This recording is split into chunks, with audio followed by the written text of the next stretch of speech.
Et salut, bienvenue sur cette petite vidéo de C'était la carte au trésor. On continue avec les thèmes un petit peu sensibles, après une tier list qui était un petit peu mouvementée et où du coup on a créé le débat.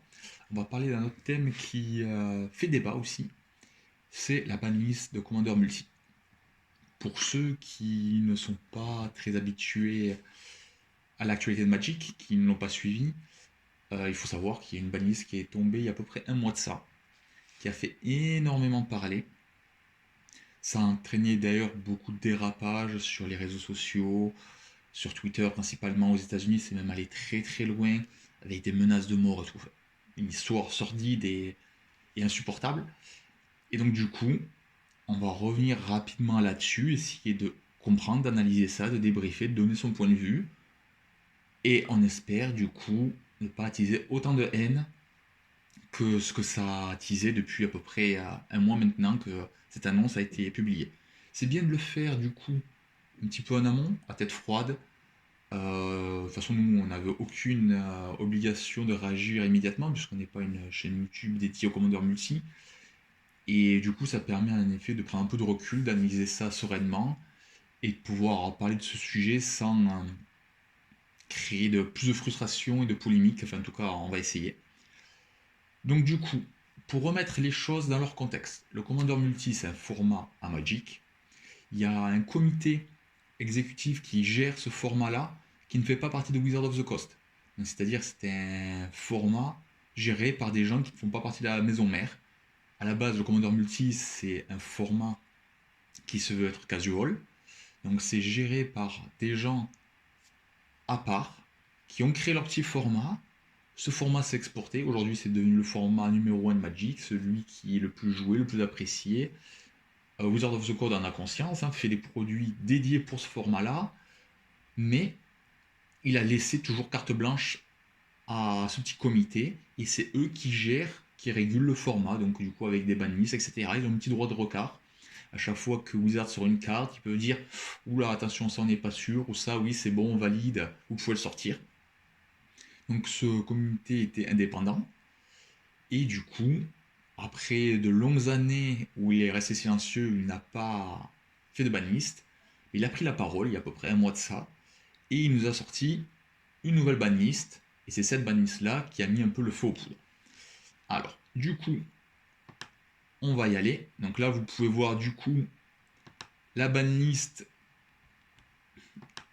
Hop là, je vais dessus. Là, vous pouvez voir du coup la petite banlist mise à jour. Donc ça, c'est toutes les cartes qui sont actuellement bannies en commandeur multi.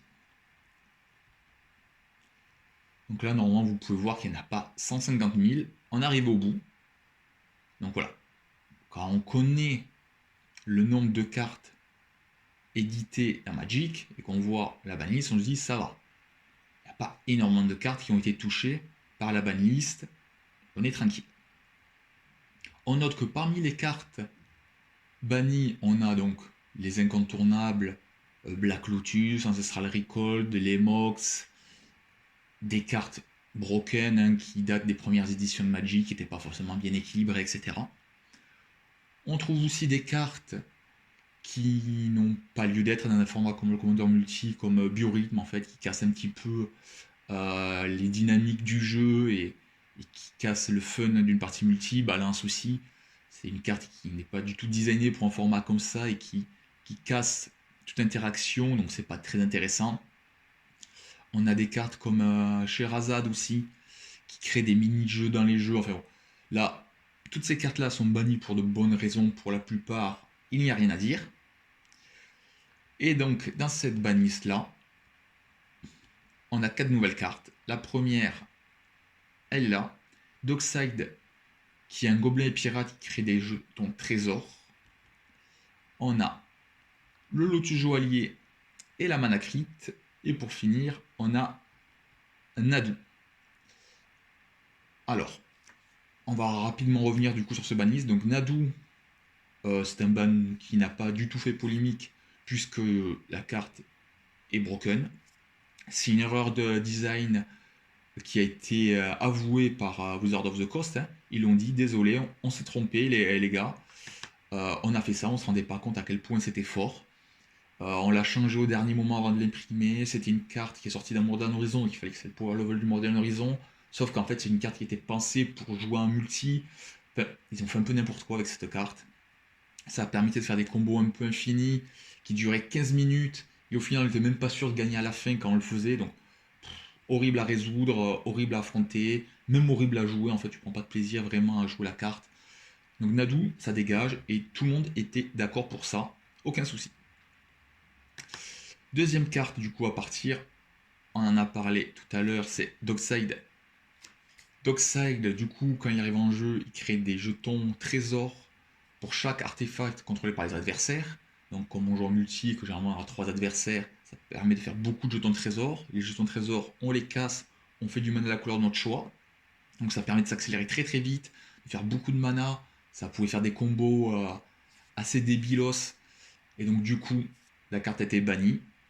Certains sont un petit peu tristes, surtout les joueurs de rouge, parce que c'était peut-être la meilleure carte rouge qui existait en Commander Multi. Mais globalement, c'est un ban que tout le monde a accepté parce que la carte était vraiment débile et permettait de faire des combos là aussi qui n'avaient peut-être pas lieu d'être. Même si c'était un bon moyen d'ailleurs de contrer la fast mana des autres decks. Et en parlant de fast mana, du coup, sont bannis Lotus Joaillier et la Mana Crypt. Mana Crypt pour 0, en incline, on fait 2 incolores, donc ça fait tout de suite plus de mana. C'est monstrueux, c'est super fort, on est d'accord. Et Lotus Joaillier, on était sur une carte qui pour 0 pareil se jouait, et quand on le sacrifiait, on pouvait faire 3 mana de la couleur de notre choix, et on pouvait s'en servir que pour jouer un commandant. Donc c'est une carte parfaitement designée pour le commandeur. Carte broken, très très forte, mais designée pour le commandeur. Et c'est sur ces 2 dernières cartes en fait que le débat a eu lieu. Il faut savoir qu'en commandeur multi, il y a un peu 2 types de joueurs, 2 types de joueurs qui s'opposent, qui s'affrontent depuis maintenant des mois et des années. Ceux qui sont contre la fast mana et ceux qui sont pour ou qui n'ont pas d'avis par rapport à ça. Ceux qui sont contre la fast mana, du coup, ils étaient ravis en effet que ces 2 cartes soient bannies parce que c'est des cartes qui permettent de produire très rapidement du mana et du coup de faire des sorties très explosives. A l'inverse, ceux qui étaient contre ces bans là parce qu'ils sont pour la fast mana, parce que voilà, pour X raisons, ils préfèrent avoir ces cartes-là dans leur format, étaient très mécontents. À l'annonce des bans, il y a eu des sondages qui ont eu lieu, et à peu près 50% des gens étaient pour, 50% des gens étaient contre. C'était vraiment très divisé.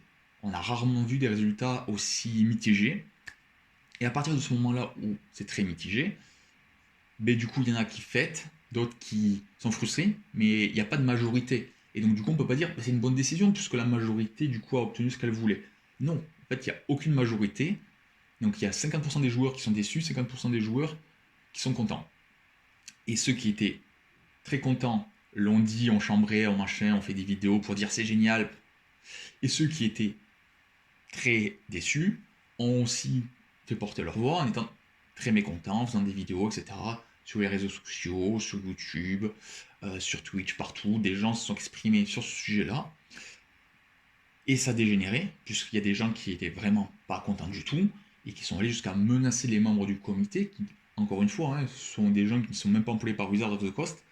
Ils ont transmis leur nom, leur adresse, leur numéro de téléphone, les gens se sont fait harceler, ils avaient peur pour leur famille, pour eux, et ils ont décidé du coup de quitter le comité, et du coup le comité n'existe plus, aujourd'hui c'est Wizard of the Coast qui a repris la main sur le format Commander Multi, et qui prendra du coup des décisions par rapport aux bannistes, etc. On n'est pas là pour juger de cette décision qu'a pris Wizard de prendre le contrôle du Commander Multi, puisque au vu des événements et de ce qui s'est passé, c'est normal qu'ils le fassent. Ils ont protégé les membres du comité dont la vie était quand même menacée, donc c'est pas rien. C'est bien que Wizard ait pris cette décision-là. C'est tragique d'être obligé d'en arriver là, hein. D'ailleurs, je n'arrive toujours pas à comprendre comment des gens peuvent être menacés de mort juste à cause d'une banliste de 4 cartes. Enfin, on parle d'un jeu de cartes, hein, les gars. Même si Magic, on aime ça et que c'est peut-être une passion dévorante pour nous, voilà, on n'a pas volé votre maison, hein. On vous a pas cambriolé, on n'a pas mis le feu à votre voiture. c'est bon, vous avez banni 4 cartes, les gars. Et il n'y en a que 2 qui posent problème. Comment on peut arriver à faire des menaces de mort? Enfin, ça n'a pas de sens, et évidemment, je condamne profondément ces actes. D'ailleurs, tout le monde condamne ces actes, et je pense que personne de sensé peut accepter ça. Bon, maintenant qu'on a établi, du coup, le contexte, assez sulfureux hein, qui entoure ces bans, on va essayer d'analyser un petit peu pourquoi ça divise autant. En fait, comme je l'ai dit, il y a 2 types de personnes, ceux qui étaient pour et ceux qui étaient contre. Ceux qui étaient pour ces bans, ils vont le justifier avec pas mal d'arguments. La première, c'est que à cause de la phase mana, on pouvait faire des sorties dégénérées en commandeur multi. Typiquement, jouer un commandant qui coûte 4, 5, 6 mana, DLT2, DLT3, parce qu'on a une sortie très explosive grâce à ces pièces de phase mana. D'autres trouvent que en fait, c'est bien de les bannir parce que c'est des staples en fait, qui étaient auto-incluses dans nos decks. À partir du moment où on pouvait les jouer, et c'est le cas, parce que c'est des artefacts, hein, quelle que soit la couleur de notre deck, on pouvait les jouer. En fait, pourquoi on s'en priverait? Si on a la carte, on la joue. C'est auto-inclus, et donc du coup, ça bride la créativité. Il partait même du principe qu'à partir du moment où tu les bannes, mais du coup, tu es obligé de remplacer ces cartes par d'autres cartes, et du coup, de la frustration de ne pas avoir ces cartes-là, mais du coup, tu es plus créatif parce que tu es obligé de te renouveler. Et donc ça, c'était un argument qui était avancé. Il y a aussi l'argument de la course à l'armement, puisqu'en fait, si tu arrives sur une table où tout le monde autour de toi joue Lotus Joaillier et Crypte de Mana, si tu veux pas être à la traîne, si tu veux pas te faire exploser dans chaque partie, mais tu es tenté de toi aussi acheter Crypte de Mana et Lotus Joaillier pour avoir un meilleur deck. Pour pouvoir rivaliser, toi aussi faire des sorties rapides, et du coup, te battre à armes égales avec tes collègues autour de la table. Et ça rajoute du prix, parce que ton deck déjà qui coûte un petit peu cher généralement, si tu rajoutes Crypte de Mana et le jeu joaillier, tu sors plus de 100 € dans l'histoire.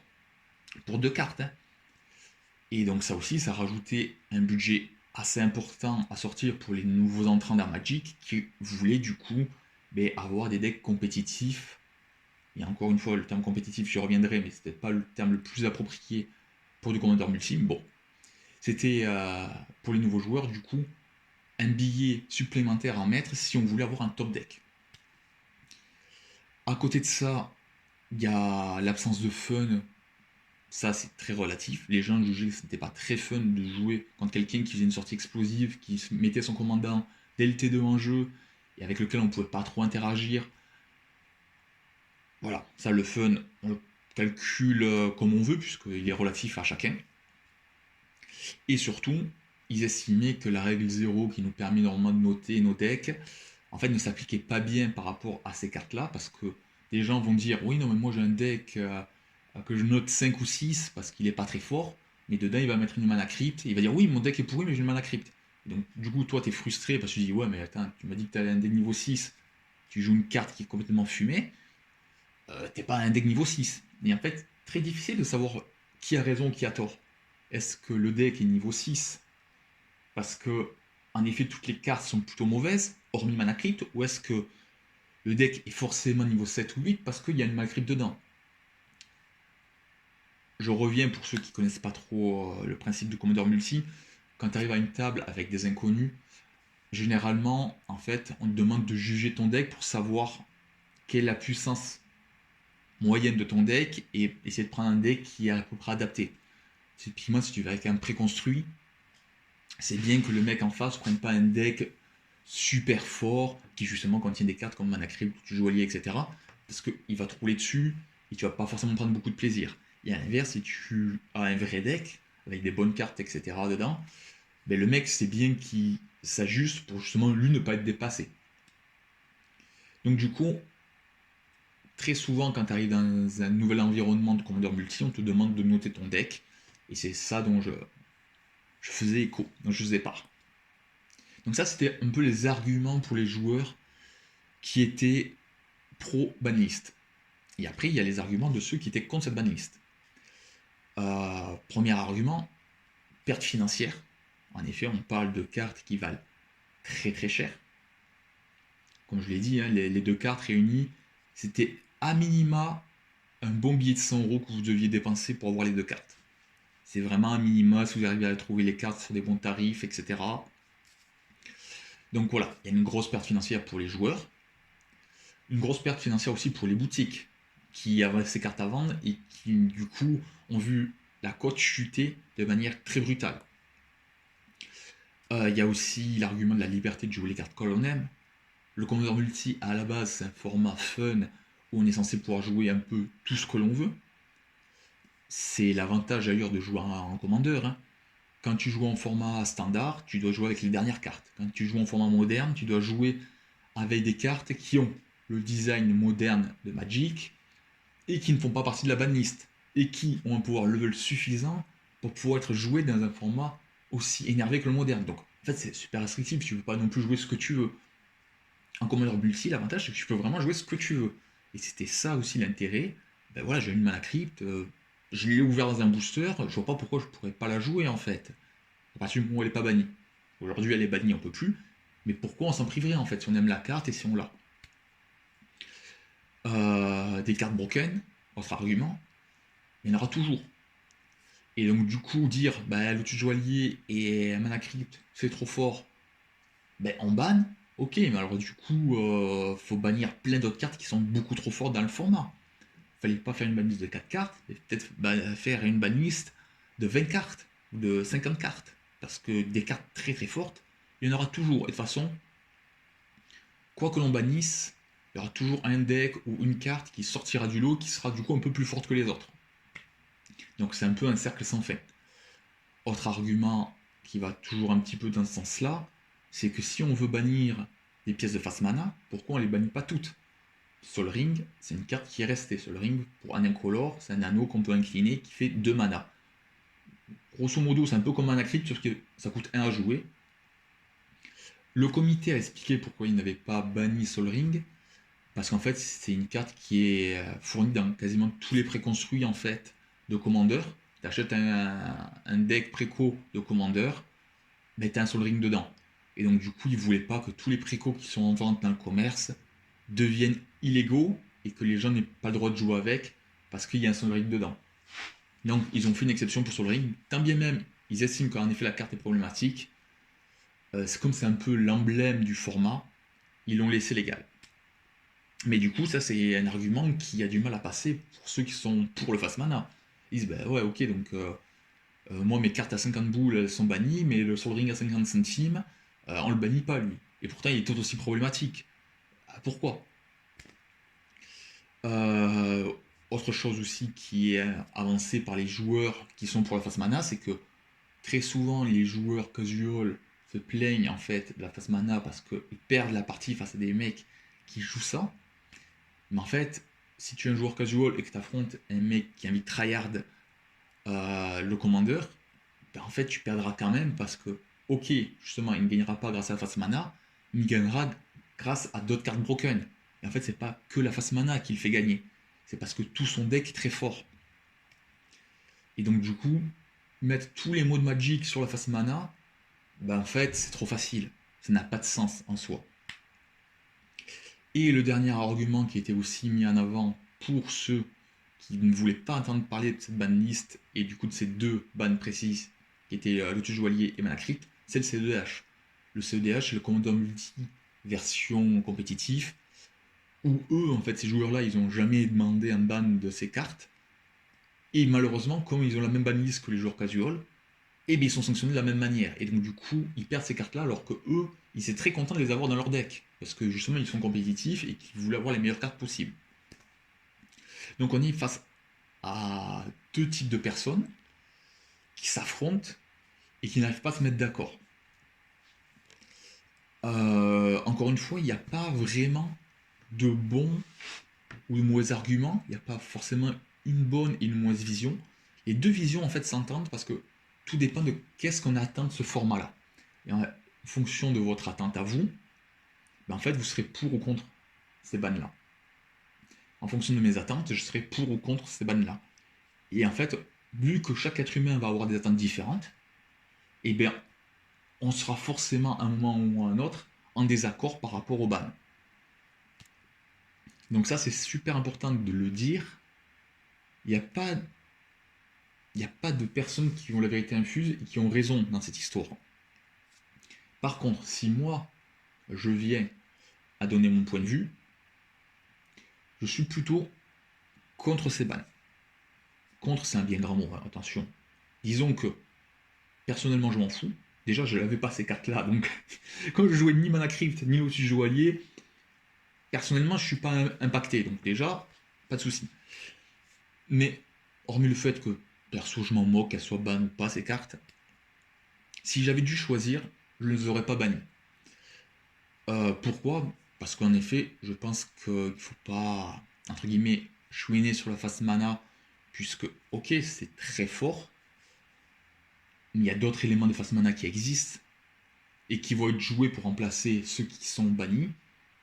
Et donc du coup, en fait, le problème, il n'est pas résolu, il est juste déplacé, en fait.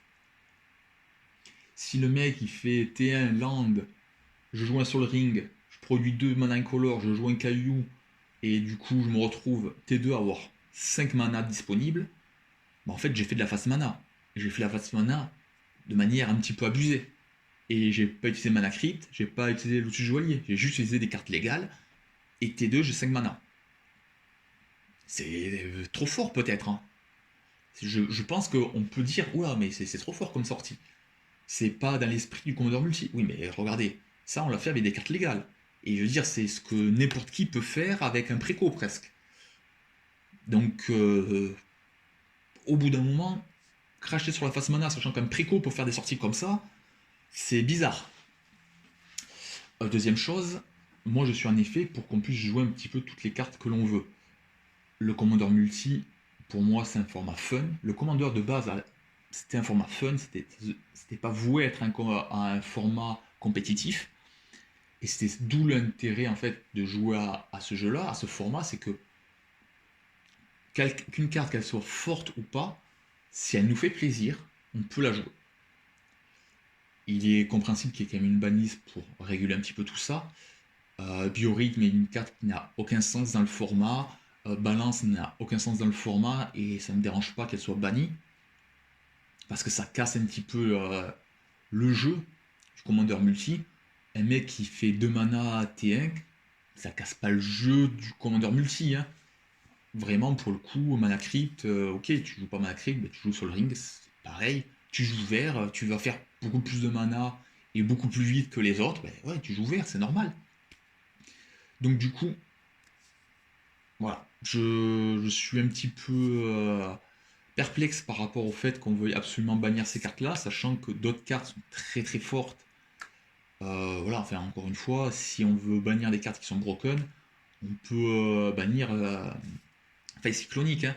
La carte, elle est complètement pétée, et en bleu, les cartes pétées qui interagissent avec tous les joueurs et qui sont vraiment punitives, il y en a beaucoup, pas qu'en bleu, en blanc, dans d'autres couleurs. Donc du coup, des cartes qu'on pourrait bannir parce qu'elles sont trop fortes, il y en a énormément. Des cartes qui tuto, et je suis désolé, hein, tous les tutos noirs qui vont prendre n'importe quelle carte de ton deck et le mettre dans ta main, je suis désolé, c'est beaucoup plus fort qu'une mana crypt, parce qu'une mana crypt, si tu fais mana crypt pour faire ben, rien, parce que tu n'as rien de bien à jouer dans ta main, ben, c'est génial, tu as plein de mana et tu fais rien avec. Alors que quand tu fais un tuto, ben, tu vas chercher exactement la carte qu'il te faut, tu la mets dans ta main, et potentiellement tu gagnes parce que tu résous une combo. Ah, il te manque une pièce de ta combo, ben, tu as tuto, tu la joues, combo infini, je gagnais. C'est quand même beaucoup plus fort. Et ça, ces cartes-là, elles ne sont pas touchées dans le commandeur multi. Donc, encore une fois, où est-ce qu'on met le curseur? Est-ce qu'on estime que le curseur, c'est combo infini, c'est broken, ou combo infini, on tolère parce que c'est du multi, par contre, le face mana, c'est beaucoup trop fort? Où est-ce qu'on met le curseur? Moi, je vais peut-être trouver que combo infini, c'est pas fun, et qu'il faut pas faire ça. Et à l'inverse, d'autres vont dire, mais si, c'est super fun de faire un combo infini, par contre, la face mana, c'est pas fun. Où est-ce qu'on met le curseur? Voilà. Du coup, perso, je suis plutôt contre ces bans. Si j'avais dû le faire, si j'avais dû faire une banlist, je ne les aurais pas fait. Autant les deux autres, Nadu et Darkside, ça serait parti, il n'y a pas de souci. Mais ces deux cartes-là, dommage. Et quand on voit les réactions que ça suscitait, toutes les problématiques, etc., qu'il y a eu à cause de ça, je me dis, ben. Alors, évidemment, c'est pas de la faute du comité. C'est les premiers pénalisés là-dedans. Enfin, il faut se rendre compte qu'ils ont été quand même menacés de mort parce qu'ils ont banni deux cartes. Donc jamais je vais leur reprocher d'avoir fait ça. C'est pas ça l'idée. Ça serait de donner raison en fait à ceux qui les ont menacés de mort. Et quand on voit la haine et du coup l'avis tranché d'une part de la communauté et de l'autre part, ben on se dit en fait c'est peut-être pas nécessaire de faire ces bannes là. Vu qu'on n'est pas d'accord, vu qu'on n'arrive pas à un consensus, si c'est pour faire 50% de gens malheureux, c'était peut-être pas nécessaire. J'ai envie de vous dire, là aujourd'hui, on est dans une société très polarisée, où il y a les gentils, les méchants, où c'est blanc, ou c'est noir, où c'est oui, ou c'est non. Et en fait, c'est pas comme ça que ça marche, il faut mettre un petit peu de nuance dans nos raisonnements. Et aujourd'hui, en fait, la bannice, elle est ni bonne ni mauvaise. Ils ont senti le besoin de le faire, ils ont répondu favorablement à des attentes d'une certaine partie de la communauté qui étaient peut-être proches de leurs attentes à eux en tant que personne, en tant que joueur, mais qui ne correspondaient pas aux attentes d'autres joueurs. Moi j'ai envie de dire, au final, c'est un petit comité qu'il faut régulariser ça. Je sais, à titre personnel, que il y a des cartes qui sont très mal vues quand on joue en commandeur multi. Par exemple, moi j'adorerais jouer Armageddon ou Orbe de l'hiver, parce que en fait j'ai un deck dans lequel ces deux cartes s'insèrent parfaitement, où vraiment j'aurais un win rate qui exploserait si je jouais ces cartes-là. Mais je sais qu'en fait, pour mes adversaires, ça va pas être sympathique. Ils vont pas prendre de plaisir à jouer avec une orbe de l'hiver sur la table ou se faire casser tout leur terrain. Ben ouais, si en effet T4 tu leur casses tout leur terrain, mais ils arrêtent de jouer et toi tu développes ton plan de jeu tout seul et t'as gagné. Et en fait, parce que j'ai envie que mes adversaires prennent du plaisir, parce que j'ai pas envie qu'ils me mettent de côté, parce qu'ils disent ouais, toi t'es pas fun, tu joues des decks de merde, machin, des cartes que tu devrais pas jouer, mais du coup je les mets pas dans mon deck. Je joue le jeu, j'accepte d'avoir un deck moins fort pour que ça se passe bien sur ma table de commandeur. Et en fait, c'est comme ça que ça doit se passer, entre guillemets. Je veux dire, si tu arrives dans un environnement où tout le monde a envie de jouer de la face mana, ben, va pas leur dire ne jouez pas de la face mana. Ben oui, ok, ils veulent tous jouer la face mana, mais tu joues avec eux. Si t'as pas envie d'investir dedans, ben, même si t'es pas dedans, c'est pas grave. De toute façon, le premier qui va commencer à mettre sa mana crypt, il va se faire focus par tout le monde. Ça marche aussi avec Sol Ring. Dès qu'il y a un joueur qui est un petit peu en avance, il a les trois autres qui lui tombent dessus pour lui casser la gueule. En jouant son Sol Ring, en jouant sa Mana Crypt, il le sait que c'est ce qui va se passer. Il sait qu'il va devenir la menace numéro 1 et que les autres joueurs vont se liguer contre lui. Mais c'est le but en fait du commandeur multi de faire de la politique et de faire des alliances. Donc ok, il aura un avantage parce qu'il aura des meilleures cartes et une sortie plus explosive, mais par contre il aura trois mecs sur le dos à gérer. S'ils ont envie de jouer comme ça, ben, pourquoi on les empêcherait? C'est ça que j'ai du mal à comprendre. Et si tu arrives dans une communauté où tu sais pas trop les attentes des uns et des autres, mais tu poses la question en fait. Ouais, c'est quoi le niveau de deck? Vous jouez quoi un petit peu dans vos decks, machin? Ça prend 3 minutes et t'essayes d'avoir un ou deux decks différents sur toi. Et en fonction du niveau des decks autour de la table, mais tu prends ton deck un peu plus fort ou un peu moins fort. C'est aussi simple que ça, tu essaies de t'adapter à ta table.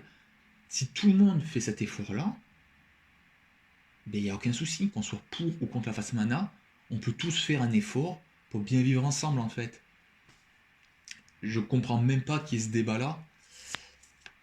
Et encore une fois, pour ceux qui sont pour ces bannes-là et qui vont peut-être mal réagir au fait que moi je suis contre, vous allez me dire peut-être que je suis un fou, que j'ai rien compris, etc. Mais encore une fois, qu'est-ce qui compte? C'est la face mana ou c'est ce qui est joué après? Parce que moi, si mon kiff c'est de jouer un deck bleu-rouge et avoir comme kill dans mon deck Wizardrix et Rock dressé, ben ouais, je vais faire Mana Crypt, Sol Ring, etc. Et bim, T4, je vais te faire un Wizardrix. Voilà, ma Mana Crypt m'a servi à jouer une 6-6 killless qui fait rien. Est-ce que c'est grave que je joue Mana Crypt dans mon deck? Bah non, en fait. Heureusement que je joue Mana Crypt pour que mon Wizardrix il arrive pas T7, quoi, parce que sinon c'est même pas la peine, je ferais le mort avant. Donc voilà, si Mana Crypt me permet de jouer mon Wizardrix et prendre du plaisir à jouer mon Wizardrix, laisse-moi jouer ma Mana Crypt en fait. C'est juste ça. Donc, encore une fois, c'est ça qu'il faut vraiment évaluer. C'est est-ce que c'est vraiment indispensable d'attaquer quelqu'un parce qu'il joue telle ou telle carte? Au pire, tu lui dis, ouais, ton deck était un petit peu trop fort, ces cartes, elles nous dérangent un petit peu parce que nous, on n'a pas eu le sentiment de jouer. Un mec qui joue Armageddon, Les mecs qui jouent hors de l'hiver, typiquement, oui, ben, t'as pas le sentiment de jouer, c'est pénible. Dîme étouffante ou d'autres cartes sont aussi extrêmement pénibles, hein. Et pourtant, ces cartes, elles sont pas touchées. C'est bien d'en parler, de dire aux autres joueurs, ben voilà, ça me dérange un petit peu, si vous pouvez les retirer de vos decks, etc. Ou jouer des decks qui jouent pas ces cartes-là. Et franchement, si votre communauté, elle est intelligente, elle le fera. Et s'il y a un mec qui persiste, qui veut pas, au pire, vous jouez pas avec lui, en fait. Je veux dire, s'il y a un mec relou dans votre groupe, eh ben, vous lui faites comprendre gentiment que ça serait bien qu'il change.